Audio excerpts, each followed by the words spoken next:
Hello everyone, welcome to my channel RR classes. और आप सभी को आज मैं तहे दिल से धन्यवाद देना चाहता हूं, चूँकि आज 28 जुलाई है और इसी दिन इस चैनल की शुरुआत हुई थी। तो आप सभी का प्यार मिला, आप सभी ने इस चैनल को सराहा है और इसके लिए आप सभी का कोटि कोटि धन्यवाद।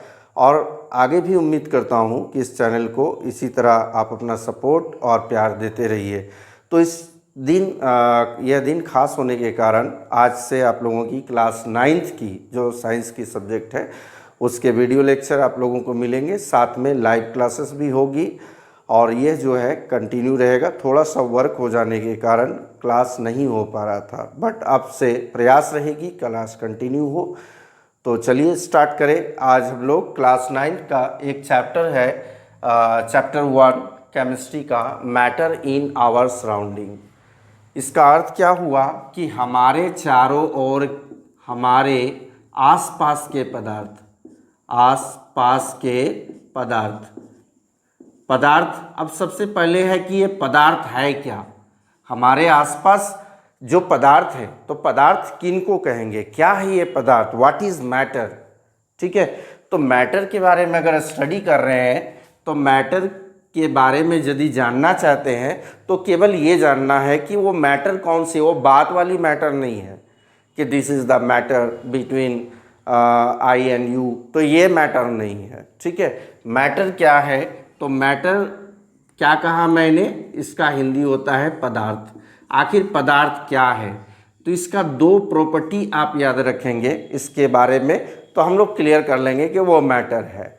तो पहला क्या है, मैटर क्या होगा, वे सारे सब्सटेंस, वो सारे मटेरियल, वो सारे थिंग्स, वो सारे ऑब्जेक्ट्स जिसमें क्या होगा, हैविंग सम मास, जिसका कुछ मास हो, जिसका वेट हो, है ना, जिसका कुछ मास होगा, वजन होगा, वो मैटर है। यानी इस मार्कर की बात की जाए तो इस मार्कर का भी कोई ना कोई वजन होगा, कुछ ना कुछ द्रव्यमान होगा, तो ये मैटर है। साथ में एक और चीज़ होना चाहिए कि ये क्या करेगा, ऑक्यूपाई स्पेस, ये क्या करेगा, ऑक्यूपाई स्पेस। तो यानी अगर हम मैटर का फुली डिफिनेशन चाहते हैं तो होगा क्या, matters are all those substances which have some mass and occupy space. वो सारी चीज़ मैटर है, वो सारी चीज़ पदार्थ है जिसमें कुछ मास हो, कुछ द्रव्यमान हो, साथ में वो जगह घेरते हैं। अब हमारे सामने कुछ जैसे कुछ ऑब्जेक्ट्स रखे गए हैं। ऑब्जेक्ट्स हैं जैसे कि मान लीजिए आपको बोला गया है ये मार्कर पेन है, कॉपी है, एयर है, वाटर है, ठीक है, वाटर है, साथ में लव लिखा, हेट लिखा, ऑनेस्टी लिखा, ऑनेस्टी। अब पूछा जाए इनमें से मैटर कौन है, चलिए देखा जाए। मार्कर, तो मार्कर जो है, ये मार्कर जगह घेरता है, स्पेस घेरता है। यहाँ पर रखा जाए तो ये मार्कर क्या होगा, इतना स्पेस घेर लेगा कि नहीं, तो ये मार्कर स्पेस घेर रहा है, साथ में इसका वजन भी होगा। अगर आप इसको वजन करेंगे तो कुछ ना कुछ तो वजन निकल कर आएगा, तो ये चलिए मैटर है। पेन की बात, तो पेन में भी कुछ मास है और ये भी स्पेस लेता है, इसलिए मैटर है। कॉपी भी मैटर है। हवा मैटर है या नहीं, थोड़ा सा कंफ्यूज है, लेकिन बाद में हम लोग देखते हैं। वाटर की बात करेंगे, चलिए ये भी, वाटर को भी वजन किया जा सकता है, उसका कुछ ना कुछ मास है और साथ में ये भी जगह घेरता है। बोतल में मैंने वाटर भर दिया तो वो जगह ले रहा है कि नहीं, वो जगह ले रहा है, और उसका बोतल को यदि आप वजन करेंगे, खाली बोतल को, तो उसका वजन देख लीजिए, फिर उसमें वाटर डालकर आप वजन कीजिए तो उसका वजन देख लीजिए। डिफरेंसेस आ रहा, मतलब वो वाटर का कुछ ना कुछ वजन है। ठीक है, लव की बात होगी, यानी प्रेम, प्यार। तो लव क्या है, लव इज नॉट मैटर। क्यों, क्योंकि ये इसमें क्या, ये प्रॉपर्टीज देखने को मिल रहा है। लव मतलब प्रेम, आखिर कितना प्रेम, कितना वजन है, ठीक है, कितना लव। जैसे कोई मान लीजिए लव की बात हो रही है कि मेरे पापा या मम्मी मुझसे लव करते हैं, प्यार करते हैं, प्रेम करते हैं, तो कितना किलो, कितना किलो करते हैं, कितना मीटर करते हैं, कितना लीटर करते हैं, क्या उसको वेट किया जा सकता है? नो। क्या लफ्ज़ जगह घेर रहा है, स्थान घेर रहा है? नहीं। तो ये मैटर नहीं है। हेट, नफ़रत, क्या वो मैटर है? वो भी नहीं है। ना तो उसमें मास है, ना वो स्पेस ऑक्यूपाई कर रहा है।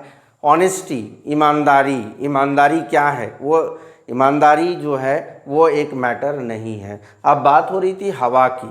हवा जो कि हम लोग नहीं देख सकते हैं, ठीक है, वो क्या है? वो इनविजिबल है। हवा इनविजिबल है, नहीं दिखती है। तो हवा नहीं दिखती, इसका मतलब क्या है? वो मैटर नहीं है। मैटर का अगर ये दो प्रॉपर्टी फुलफिल हो जाता है तो वो मैटर है। मतलब क्या उसमें कुछ मास है? तो चलिए इसके लिए एक एग्जांपल देखा जाए। एक फुटबॉल ले लीजिए। फुटबॉल में क्या कीजिए, उस फुटबॉल में से सारे हवा को निकाल दीजिए। अब उस फुटबॉल को वज़न कीजिए, क्या उसका वज़न होता है? नोट कर लीजिए। अब उस फुटबॉल में एयर डाल दीजिए, हवा भर दीजिए। हवा भरने के बाद फिर से उसको वज़न कीजिए। क्या मास में कुछ डिफरेंसेस आई? क्या वेट में कुछ डिफरेंसेस आई? ठीक है, तो वेट में डिफरेंसेस आई मतलब क्या है? उस हवा के कारण, तो उस हवा में वेट है, मास है, साथ में वह जगह घेरता है। आप देखोगे यदि कोई खाली कंटेनर है, खाली कंटेनर रखा हुआ है, तो खाली कंटेनर को यदि हम मान लीजिए एक जग लेते हैं, उस जग को एक पानी से भरे हुए टब में डुबोते हैं, तो क्या होता है? वो जग नहीं डूबता है।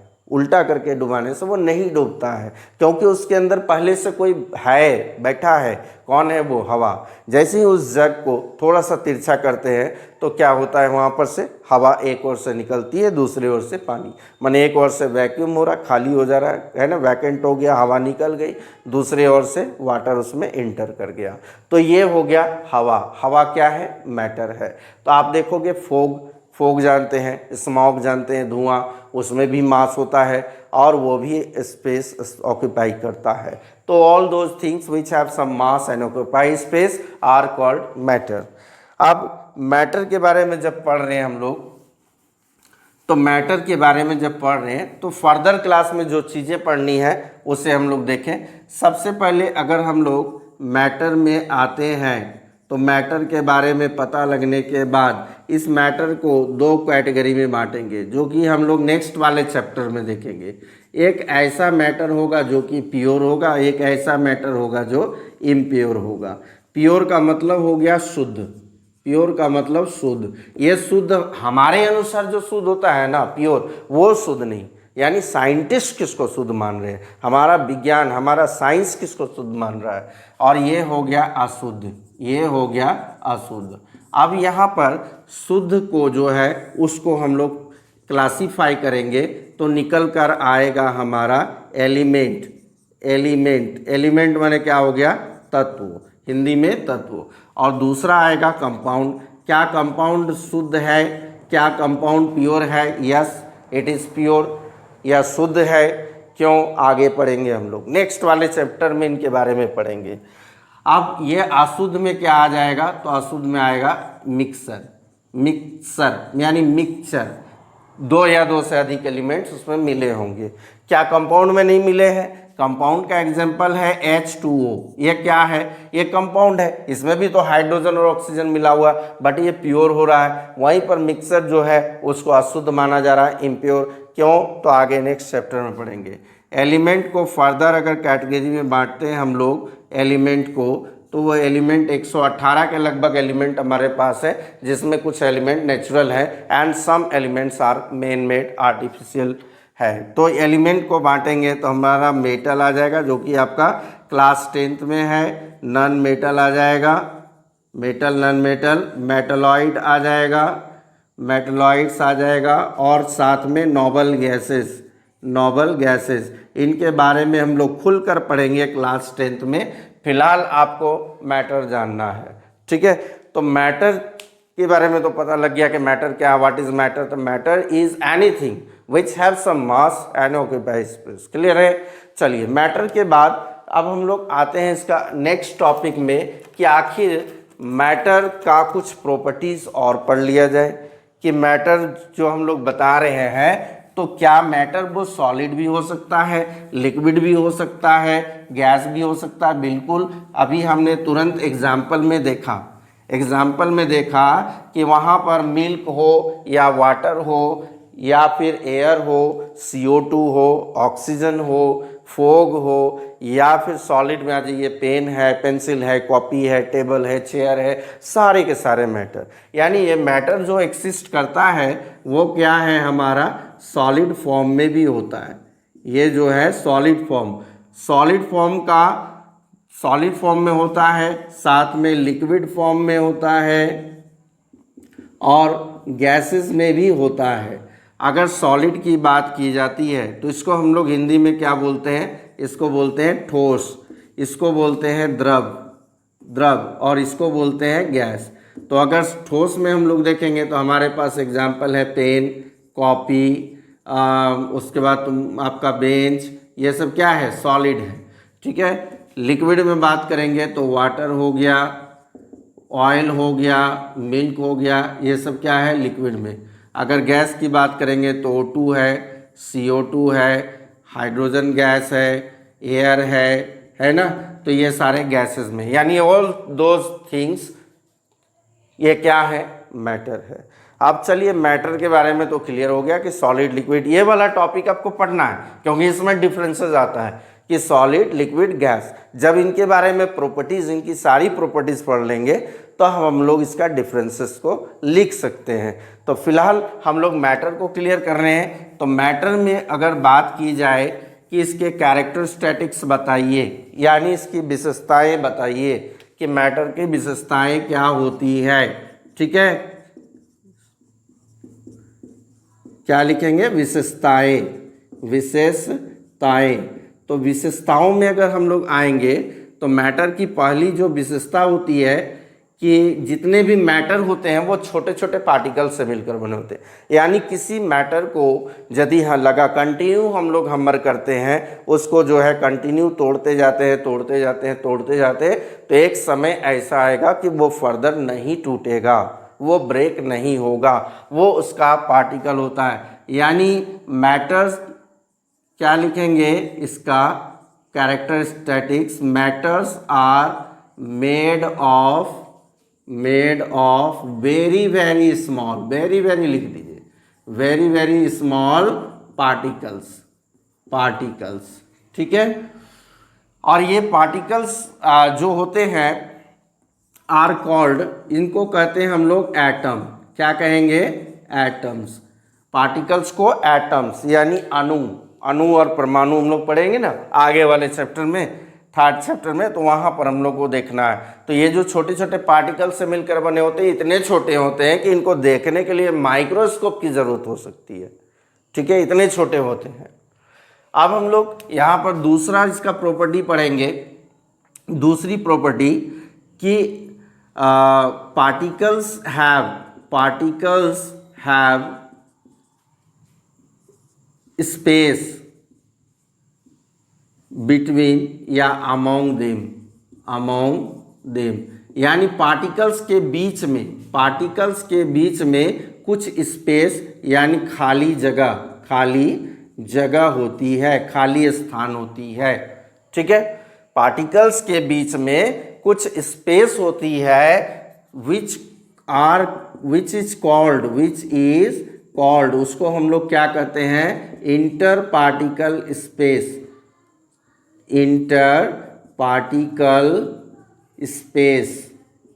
क्लियर हो गया। इंटर पार्टिकल स्पेस जो होता है ना, इसके कारण क्या होती है, तो यहाँ पर किसी भी चीज़ को, जैसे वाटर में अगर हम लोग शुगर को घोलते हैं, है ना, तो वो डिज़ोल्व हो जाता है। इसी के कारण जो है क्या होता है, शुगर डिज़ोल्व हो जाता है, डिज़ोल्व इन वाटर। क्यों? क्योंकि वाटर का जो पार्टिकल होता है, वाटर के जो पार्टिकल्स होते हैं उनके बीच में एक स्पेस होता है, एक गैप होता है, खाली जगह होती है जिसमें शुगर के पार्टिकल सेट हो सकते हैं, अब रहा कि इंटर पार्टिकल स्पेस जो होता है वो किस में अधिक होता है, किस में कम होता है। अगर हम लोग बात करेंगे सॉलिड की, तो सॉलिड से जो पार्टिकल का स्पेस है वो लिक्विड में अधिक होता है, और उससे भी अधिक होता है गैस में, है ना। सॉलिड में अगर हम लोग सॉलिड के पार्टिकल को देखेंगे तो ये पार्टिकल क्लोजली क्या होते हैं, पैक होते हैं। यहाँ पर एक क्या हो रहा है, यहाँ स्पेस है। अगर आप 4 कंचे ले लीजिए, मार्बल्स ले लीजिए, गोली ले लीजिए और चारों को जो है एकदम सटा कर रखिए, तो सटा के रखने से क्या होगा, वहाँ पर देखेंगे एक छोटा सा स्पेस आपको दिखाई देगा। मतलब सॉलिड के पार्टिकल के बीच में भी स्पेस होता है, लेकिन वो क्या होता है, कम होता है। किसके कंपैरिजन में, लिक्विड के कंपैरिजन में। और लिक्विड के पार्टिकल के बीच में जो स्पेस होता है वो गैस के पार्टिकल के बीच में जो गैपिंग होता है, जो स्पेस होता है, उससे कम होता है। यानी सबसे अधिक पार्टिकल, इंटर पार्टिकल स्पेस किस में होता है, गैस में, उससे कम लिक्विड में, और सबसे कम सॉलिड में होता है। ठीक है, यानी सॉलिड के पार्टिकल जो होते हैं वो क्लोजली पैक्ड होते हैं, वहीं पर लिक्विड के पार्टिकल्स थोड़े दूर दूर होते हैं, थोड़े दूर दूर होते हैं। और गैसेस के पार्टिकल जो होते हैं, गैसेस के पार्टिकल वो और दूर होते हैं, और दूर होते हैं। ठीक है, अब ये जो इंटर पार्टिकल स्पेस है, इसके कारण क्या हुआ था, कोई भी चीज़, कोई भी जैसे सॉल्वेंट हमने ले लिया, उसमें सॉल्यूट डिजोल्व होता है, यानी सॉल्ट घुल जाता है, शुगर घुल जाता है। क्यों, इसी गुण के कारण। तीसरी जो प्रॉपर्टी है तो उसके बारे में हम लोग लिखेंगे कि पार्टिकल्स कंटिन्यूअसली मूव। ये पार्टिकल्स जो है ये कंटिन्यूअसली मूव करते हैं। क्या वो एक जगह से दूसरे जगह चले जाते हैं, क्या एक ही जगह पर रहकर वो मूव करते हैं। तो देखिए, जो सॉलिड के पार्टिकल है ना वो काफ़ी चिपके होते हैं, क्लोजली पैक्ड होते हैं, तो वहाँ पर पार्टिकल्स के पास उतना स्पेस नहीं होता है कि वो एक जगह से दूसरे जगह टहले, घूमे। तो वो क्या करेगा, वाइब्रेट कर लेगा, वहीं पर कंपन कर लेगा। जैसे अगर 4 बच्चे एक बेंच में बैठे हुए हैं तो वहाँ उनके बीच में गैप उतना नहीं होता, तो अगर हिलेगा तो क्या होगा, अपने ही स्पेस पर रहकर वो मूव करेगा, है ना। वो एक जगह से दूसरे जगह तो जा नहीं सकता है। इसी तरह लिक्विड की बात करेंगे तो वहाँ इंटर पार्टिकल स्पेस अधिक है, और अधिक होने के कारण वो पार्टिकल्स क्या करते हैं, एक दूसरे के ऊपर में से वो निकल जाते हैं, जिसको हम लोग कहते हैं फ्लो होना, बहना। तो बहने का मतलब क्या है, एक पार्टिकल दूसरे पार्टिकल के ऊपर में वो मूव करता है। ठीक है, वहीं पर हम लोग गैसेस में देखेंगे कि गैसेस के जो पार्टिकल्स हैं, तो गैसेस के पार्टिकल्स के बीच में इंटर पार्टिकल स्पेस बहुत अधिक है। इसके कारण इसमें भी जो मूवमेंट होती है ना, वो मूवमेंट फास्ट होती है, और साथ में वो मूवमेंट फास्ट होती है, पार्टिकल दूर दूर है, और साथ में क्या होता है, इसकी मूवमेंट ऑल डायरेक्शन में होती है। लिक्विड की मूवमेंट ऑल डायरेक्शन में ही होती है, वहाँ वो पार्टिकल्स के ऊपर से गुजरता है। एक पार्टिकल है तो ये पार्टिकल्स के ऊपर से गुजरेगी, इसको हम लोग कहते हैं क्या, फ्लो होना। लेकिन गैसेस के particle move in all direction, तो उसको हम लोग कहते हैं ब्लो होना। वो बहता है ना, वो भी बहता है, हवा भी बहती है और पानी भी बहता है, तो दोनों बहता है। बट क्या है कि पानी वाले में एक पार्टिकल दूसरे के ऊपर से निकलता है, मूव करता है, और गैसेस के पार्टिकल ऊपर से नहीं निकलता है, वो ऑल डायरेक्शन में फैल जाता है। क्लियर हो गया। चलिए, ये हम लोग ये पार्टिकल्स जो है वो कंटिन्यूअसली मूव करते हैं, और मूव करने के कारण क्या होती है, तो इंटरमिक्सिंग, एक दूसरे में चीज़ें मिल जाती है, इंटरमिक्स हो जाती है, जिसको हम लोग यहाँ पर क्या पढ़ेंगे, डिफ्यूज़न। अगर पूछा जाए डिफ्यूज़न, ये बायोलॉजी वाला नहीं है, अगर केमिस्ट्री में डिफ्यूज़न आएंगे तो डिफ्यूज़न का मतलब क्या हो गया, इंटरमिक्सिंग ऑफ 2 और मोर सब्सटेंस, या इंटरमिक्सिंग ऑफ 2 और मोर काइंड्स ऑफ पार्टिकल। अलग अलग तत्व, अलग अलग एलिमेंट, अलग अलग मैटर जो भी होगा, उसके पार्टिकल एक दूसरे में खो जाएंगे, मिक्स हो जाएंगे, that is known as diffusion. अब बताइए डिफ्यूज़न किस में हो सकता है भाई, सॉलिड के पार्टिकल में तो स्पेस बिल्कुल नहीं है, वहाँ 4 मुश्किल से बैठा हुआ है, 4 मुश्किल से बैठा हुआ है, 5वें को कहाँ बैठा दिया जाए, पांचवें के लिए स्पेस नहीं है। तो इसलिए सॉलिड में क्या होता है, वहाँ डिफ्यूज़ नहीं होता है। सॉलिड में डिफ्यूज़ नहीं होगा, बहुत रेयरली होता है। साथ में अगर लिक्विड की बात करेंगे, हाँ होगी, वहाँ इंटर पार्टिकल स्पेस भी अधिक है सॉलिड के कंपैरिजन में, और साथ में इसके पार्टिकल मूव भी करते हैं, कंटिन्यूअसली मूव कर रहे हैं। तो मूव कर रहे हैं तो डिफ्यूज़न होगी, गैसेस में तो डिफ्यूज़न और अधिक होगी। गैसेस के पार्टिकल में क्या होता है, इंटर पार्टिकल स्पेस बहुत अधिक होता है। आप देखिए पार्टिकल्स कोई भी चीज़ जो मूव कर रहा है, तो मूव कर रहा है वो टेम्परेचर पर डिपेंड होता है। मूव कर रहा है तो वो क्या होता है, टेम्परेचर पर डिपेंड होता है। कैसे समझेंगे यहाँ पर कि कोई पार्टिकल्स है, इसको जब हमने हीट किया, अब हीट करने से क्या होगा, हीट करने से इसकी टेम्परेचर बढ़ेगी, टेम्परेचर बढ़ने से क्या होगा, इसकी काइनेटिक एनर्जी बढ़ेगी, काइनेटिक एनर्जी बढ़ेगी, है ना। काइनेटिक एनर्जी क्या है, एनर्जी क्या है, कैपेसिटी टू डू वर्क, यानी मूवमेंट के कारण जो काम करने की क्षमता होगी, that is known as kinetic energy. अब काइनेटिक एनर्जी इसकी बढ़ रही है, ठीक है। तो काइनेटिक एनर्जी बढ़ने से क्या होता है, इंटर पार्टिकल फोर्स, या फिर आप बोल सकते हो force of attraction. Force of attraction क्या होता है, वो कम होता है। फोर्स ऑफ एट्रैक्शन कम होता है। कैसे कम होता है, हम लोग नेक्स्ट वाले वीडियो में देखेंगे। चलिए, अब ये काइनेटिक एनर्जी बढ़ गई तो इंटर पार्टिकल फोर्स या फोर्स ऑफ एट्रैक्शन कम होती है। फोर्स ऑफ एट्रैक्शन कम होने से क्या होती है, इसकी मूवमेंट बढ़ जाती है। इतना याद रहेगा। तो हीट जो है वो काफ़ी असरदार होता है। किसी पार्टिकल को, किसी चीज़ को गर्म करने से उसके पार्टिकल का टेम्परेचर बढ़ता है, और टेम्परेचर बढ़ने से उसकी काइनेटिक एनर्जी बढ़ती है। बट काइनेटिक एनर्जी जब बढ़ रहा है तो कब पॉसिबल है, जब उनके बीच में फोर्स ऑफ एट्रैक्शन, यानी पार्टिकल के बीच में एक फोर्स ऑफ एट्रैक्शन होता है जो घटती है, और उसके घटने से मूवमेंट बढ़ जाती है। चलिए, यहाँ तक का टॉपिक क्लियर हुआ। हम लोग मिलते हैं नेक्स्ट वीडियो में। एक छोटा सा वीडियो इसलिए बनाया गया ताकि आज, जैसा कि मैंने बताया कि आज 28 जुलाई है और इसी दिन इस चैनल की शुरुआत की हुई थी। तो और यह सोचकर मैंने एक छोटा सा वीडियो बनाकर डाला है, और आपसे जो है ये चैप्टर कंप्लीट करना है। मैं प्रयास करूँगा प्रतिदिन एक वीडियो लेक्चर डालने का। बस 2 दिन आप लोग वेट करेंगे, उसके बाद कंटिन्यूसली वीडियो लेक्चर आपके क्लास 9 के साइंस के मिल जाएंगे। तो thank you very much for supporting me.